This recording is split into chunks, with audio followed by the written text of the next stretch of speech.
So hello everyone, मैं हूं रितेश कुमार और आप देख रहे हैं अपना पसंदीदा चैनल ज्ञान उर्दित क्लासेस। तो दोस्तों, आज की इस क्लास में हम बात करने वाले हैं क्लास 10th की जो मैथ है उसका चैप्टर नंबर 1 वास्तविक संख्याएं। इसका हमने लेक्चर नंबर 1 ले चुका है। उसको आपने अगर नहीं देखा है तो डिस्क्रिप्शन बॉक्स में उसकी लिंक हम दे देंगे, आप वहां से जाकर के उस लेक्चर को जरूर देख लें। तो आज हम करने वाले हैं प्रश्नावली 1.1, जिसका पहला क्वेश्चन आपके स्क्रीन के सामने पेश है। देखिए क्या है।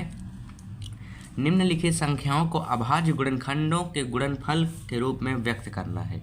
जो हमारे संख्याएं दी हैं, एक पहला क्वेश्चन ये है, और भी क्वेश्चन है। इन संख्याओं को हमको अभाज्य गुणनखंड के गुणनफल के रूप में व्यक्त करना है।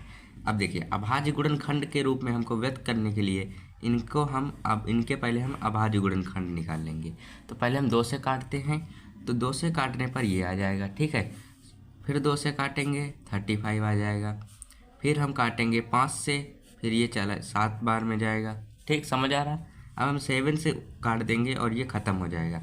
तो हमारे पास इसके अभाज्य गुणनखंड क्या है, हम लिखेंगे कैसे, लिखने का तरीका देखिएगा और तभी आपको समझ आएगा। लिखेंगे कैसे, हल डालेंगे और 140 के अभाज्य गुणनखंड, ऐसे हम लिखेंगे 140 के अभाज्य गुणनखंड और इक्वल का साइन लगाएंगे। इसके सामने हम ये गुणनखंड लिख देंगे, 2 गुणे 2 गुणे 5 गुणे 7। अब 2 की पावर 2 हम लिख सकते हैं क्योंकि यहाँ पे 2 2 बार है, ठीक। तो 2 की पावर 2 इंटू 5 की पावर 1 इंटू 7 की पावर 1, हम इस तरह इसको व्यक्त कर दिए हैं। किस तरह, इस संख्या के अभाज्य गुणनखंडों के गुणनफल के रूप में हमने व्यक्त कर दिया है और यही हमारा आंसर हो जाएगा। तो देखिए, अब हम बढ़ते हैं नेक्स्ट क्वेश्चन की तरफ। तो देखिए, नेक्स्ट क्वेश्चन हमारे पास 156 दिया है। इसके पहले हम अभाज्य गुणनखंड इधर निकाल लेंगे, ठीक है। 2 से काटेंगे तो 7 8 आएगा। फिर 2 से काटेंगे तो हमारे पास 39 आएगा। फिर हम 3 से काट देंगे तो हमारे पास 13 आ जाएगा और 13 से काट देंगे तो 1 आ जाएगा। ये हमारे अभाज्य गुणनखंड आ गए। अब हम बार बार नहीं लिखेंगे, इसके सामने ही हम ये गुणनखंड लिखे दे रहे हैं। आपको ऐसे ही लिखना है, 140 के अभाज्य गुणनखंड यहाँ लिख देंगे, 156 के अभाज्य गुणनखंड। तो अभाज्य गुणनखंड हमको ये वाले प्राप्त हुए ऐसे।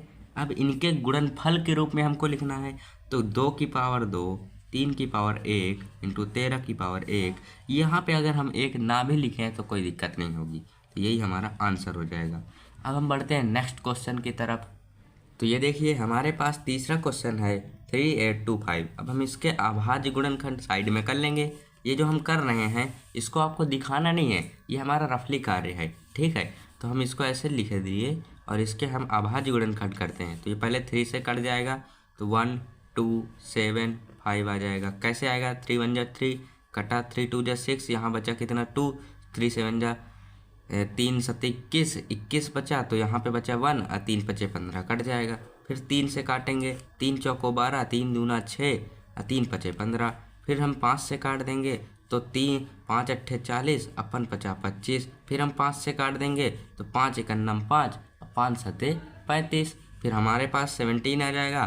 तो हम इसको ऐसे लिख देंगे। अब देखिए, इसके अभाज्य गुणनखंड ये आए, हमको ऐसे लिखना है हल डाल करके 3825 के अभाज्य गुणनखंड, ऐसे हल डालेंगे और जो अभाज्य गुणनखंड आए हैं उनको हम ऐसे लिख देंगे, 3 इंटू 3, 5 इंटू 5 और 17, ऐसे लिख दिया। अब 3 की पावर हमारे पास 2 आ जाएगी और 5 की पावर भी 2 आ जाएगी, फिर 17 की आ जाएगी। और यदि हम इसको 1 लिखें अथवा ना लिखें कोई दिक्कत नहीं है, और यही हमारा आंसर हो जाएगा।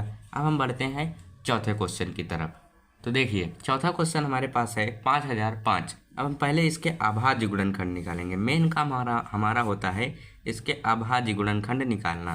तो हम सबसे पहले 5 से काट देंगे, तो 5 1 जा 5, ये 5 से खत्म और ये 5 1 5 खत्म। अब देखिए, अब हम किससे काटें। अब हम यदि हम 11 से काटते हैं, 11 से काट दें तो 11 9 99 और 1 आएगा, तो ये मतलब 99 और 1, फिर 11 11 का 11। फिर हम 13 से काट दें, 13 7 91, फिर 7 से काट देंगे, ये आ जाएगा। हम ऊपर नीचे कर सकते हैं क्योंकि गुणा करने पर हमको पूरा यही मिलेगा। अब देखिए, इसके अभाज्य गुणनखंड लिखा, 5 इंटू 11 इंटू 13 इंटू 7। अब हम इसको एक सीक्वेंस में लिख देंगे, आरोही क्रम में लिख देंगे छोटे से बड़े की ओर। तो हमने ऐसे लिख दिया, ये देखिए ये हो गया। अब सभी की पावर एक एक हमको पता ही है कि है, हम लिखें पावर अथवा ना लिखें कोई दिक्कत नहीं है, यही हमारा आंसर हो जाएगा। क्योंकि अब यहाँ पे कोई गुणनफल दिया नहीं है इसलिए हमने कोई घातांक नहीं लगाई है। तो बढ़ते हैं अब हम नेक्स्ट क्वेश्चन में। तो ये रहा हमारा 5वां क्वेश्चन, उसी पहले क्वेश्चन का ये 5वां पार्ट है। अब पहले हम इसके भी अभाज्य गुणनखंड निकालेंगे। देखिए अभाज्य गुणनखंड निकालेंगे, सबसे पहले हम देखते हैं किससे कटेगा। ये नंबर हमारा है 7429, ये हमारा पहले 17 से कट जाएगा। अब जब 17 से कटेगा तो 437 आएगा, ठीक है। अब हम इसको काटेंगे 19 से तो हमारे पास 23 आएगा, और 23 से कट जाएगा और ये 1 आ जाएगा। अब देखिए इसके अभाज्य गुणनखंड आए 17 इंटू 19 इंटू 23, और यही हमारा आंसर हो जाएगा, ख़त्म। जो हमारा पहला क्वेश्चन था, पहला क्वेश्चन के जो 5 भाग थे हमने आपके समक्ष रख करके उनको बेहतरीन तरीके से समझा दिया है। तो देखिए ये रहे हमारे 5 क्वेश्चन, और अब हम बढ़ते हैं दूसरे क्वेश्चन की ओर। तो ये रहा हमारा दूसरा क्वेश्चन, क्या है पढ़ते हैं। पूर्णांकों के निम्नलिखित युग्मों के HCF और LCM ज्ञात कीजिए तथा इसकी जांच कीजिए कि दोनों दो संख्याओं का गुणनफल HCF और LCM के गुणनफल के बराबर है। तो देखिए पहला क्वेश्चन हमारे पास 26 और 91 दिया है, दो संख्याएं हमको दी हैं। देखिए एक फार्मूला होता है, ये पूरा ये यहाँ से ये जो लाइन लिखी है ये फार्मूला ही है।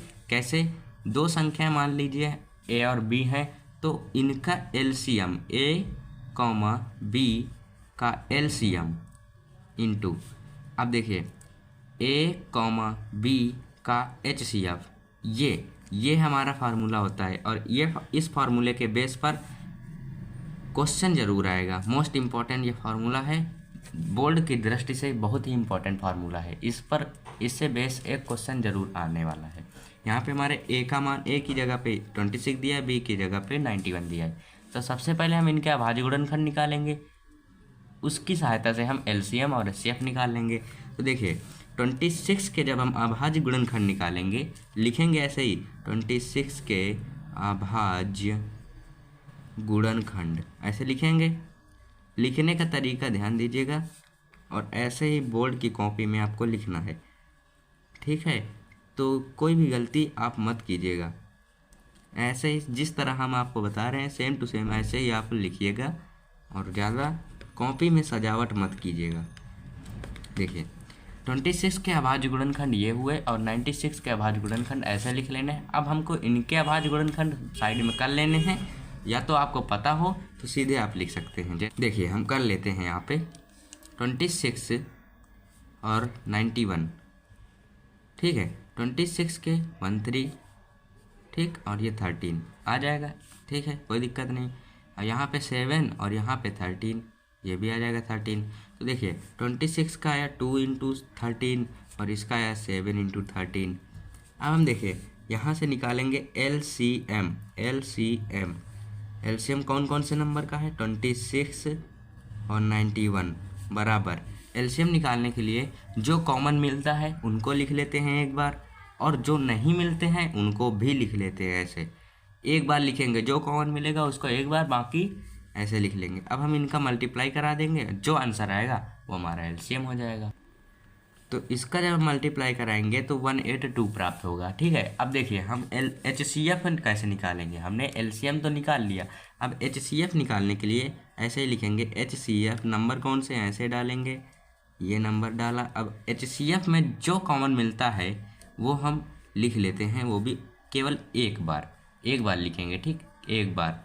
अब देखिए यहाँ पे हम 13 लिख लिए, तो ये हमारा आंसर आ जाएगा LCM का, और ये हमारा आंसर आ जाएगा HCF का। लेकिन क्वेश्चन में हमको बोला था कि LCM और HCF निकालिए तथा जांच भी करना है कि दो संख्याओं का गुणनफल बराबर HCF और LCM के बराबर है।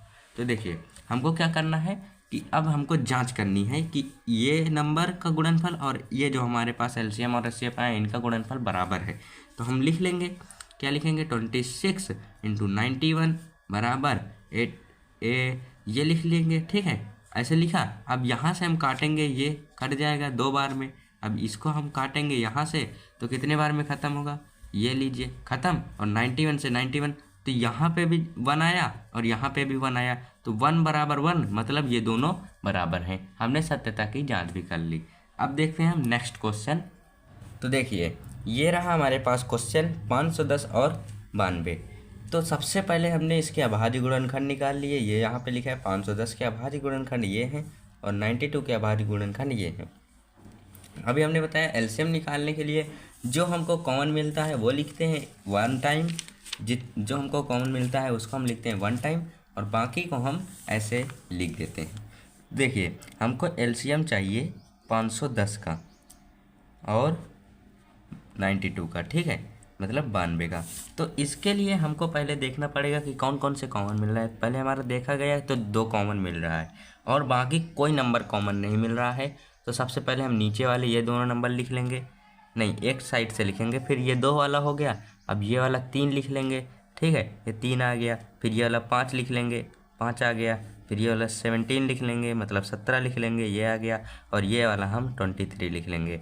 अब जब हम इनका सभी का गुणा करेंगे तो हमारे पास क्या आएगा, तो हमारे पास आएगा 23,460। ये हमारे पास आ जाएगा इन नंबरों का एलसीएम। अब इसी तरह हम एचसीएफ निकालेंगे। एचसीएफ बहुत सिंपल होता है निकालना। एचसीएफ में क्या होता है, जो हमको कॉमन मिलता है केवल हम उसी को लिखते हैं। तो हमको कॉमन क्या मिला था, 2 मिला था बस, तो हमारा एचसीएफ 2 आ जाएगा। अब हम सत्यता की जांच भी करके देख लेते हैं। 2 नंबर का गुणनफल क्या हो जाएगा, 510 और 92 का गुणनफल, और इनका गुणनफल मतलब एलसीएम और एचसीएफ का गुणनफल। ये देखिए, अब हम इसका गुणनफल करा लें और इसका गुणनफल करा लें, जो हमारा आएगा दोनों इक्वल हो जाएंगे। ऐसे देखिए, इस बार हम ऐसे करके दिखाते हैं। तो देखिए जब हम इसका और इसका गुणनफल कराएंगे, साइड में हम कर लेते हैं कि 510 और 92 का जब हम गुणनफल कराएंगे तो 2 दूना 2 का नम 2, 2 पंचे 10, ठीक है, 2 9 का नम 9, 9 पन्ना 45, तो यह आ जाएगा कितना, 2964, इतना आ जाएगा। और यहाँ पे ये 0 था और ये आ जाएगा। अब हम इधर का गुणा करा लेंगे, 0 आ जाएगा। 2 6 12 मतलब 12, 2 छक्का 12, 1 आया, कैरी बनाया। अब 2 चौको 8 1 9 और 2 त्याही 6, 6 आ जाएगा, 2 दूना 4 आ जाएगा। अब देखिए ये नंबर और ये नंबर जब इक्वल आ जाएंगे तो मान लीजिए हमारा दोनों आंसर एकदम करेक्ट हैं। तो इस तरह हमारा दूसरा क्वेश्चन भी होता है कंप्लीट। अब हम बढ़ते हैं तीसरे क्वेश्चन की तरफ। तो ये रहा हमारा तीसरा क्वेश्चन। 336 और 54 के हमको बताना है एलसीएम और एचसीएफ और सत्यता की जांच भी करनी है। तो हमने सबसे पहले इनके अभाज्य गुणनखंड इधर निकाल लिए, ठीक है। तो हमारे अभाज्य गुणनखंड है 2 2 2 4 टाइम और 3 × 7, और इसी तरह 54 के आए 2 × 3 3 टाइम, ठीक है। अब सबसे पहले हम निकालेंगे एलसीएम। एलसीएम किसका 336 और 54 का। ऐसे ही आपको बोर्ड एग्ज़ाम में लिखना है, ठीक है। तो वीडियो ज़्यादा लंबी ना हो जाए इसलिए हम कट करके आपको ये सिंपल तरीके से दिखा दे रहे हैं। तो जहाँ पर आपको ना समझ आए आप पूछ सकते हैं, हम उस टॉपिक को अगली वीडियो में क्लियर करने की कोशिश करेंगे। तो देखिए सबसे पहले हमको जो कॉमन मिलता है हम वहाँ पे उसको लिख लेते हैं 1 टाइम। यहाँ पे 2 हमको कॉमन मिल रहा है, 2 लिख लिया। अब यहाँ पे हमारे पास 1 3 यहाँ है, 1 3 यहाँ है, तो 1 टाइम 3 लिख लिया। अब देखिए जो बचा है हम वो लिख लेंगे। यहाँ पे 1 2 3, तो 2 टाइम में हम 3 टाइम में इनको लिख लिया, और 7 ये बचा है, 7 लिख लिया। अब देखिए इसके आगे हम इधर लिख ले रहे हैं यहाँ पे, ठीक है। तो यहाँ पे 3 × 3 9 आ जाएगा, ठीक है, वही चीज़ है। अब देखिए अब हम इसका सबका मल्टीप्लाई करा लेंगे तो कितना आएगा, तो हमारे पास आ जाएगा 3024, ठीक है। अब देखिए हम एलसीएम निकाल लिए हैं, अब हम निकालेंगे एचसीएफ इसी नंबर का। तो जो हमको कॉमन मिला, हमको क्या कॉमन मिला था, 2 मिला था और 3 मिला था बस। तो हम 2 × 3 मतलब 3, तो इनका हम जब मल्टीप्लाई कराएंगे तो ये हमारे पास 6 आ जाएगा। तो देखिए ये हमारा एलसीएम आ गया और ये हमारा एचसीएफ आ गया। अब हम पहले इनकी जांच कर लेते हैं कि हमारा आंसर सही आया है। देखते हैं 336 × 54 बराबर 3024 × 6। तो देखिए यहाँ पे अब अगर हम इनका मल्टीप्लाई कराएंगे तो आता है हमारे पास, तो हमारे पास आएगा 18,144। उसी तरह हम इधर मल्टीप्लाई कराएंगे तो इधर आएगा, देखिए इधर आएगा इतना ही आएगा, क्योंकि हमने एकदम सिंपल तरीके से और एकदम बेहतरीन तरीके से इस क्वेश्चन को सॉल्व किया है। देखिए आ गया, सेम टू सेम आ गया। तो ये हमारा लास्ट क्वेश्चन था। अब जो आगे हैं सवाल उनको हम नेक्स्ट पार्ट में कंप्लीट करेंगे। तो यहाँ तक हमने केवल 2 क्वेश्चन कंप्लीट किए हैं। 2 क्वेश्चन मतलब पहले क्वेश्चन के जितने पार्ट थे और दूसरे क्वेश्चन के जितने पार्ट थे हमने कंप्लीट कर लिए हैं। अब तीसरे क्वेश्चन से जितने क्वेश्चन तक हो जाएगा हम अगले वीडियो में कंप्लीट करने की कोशिश करेंगे। तो अब हम मिलते हैं जल्दी नेक्स्ट वीडियो में। तब तक के लिए बाय। जय हिंद, जय भारत।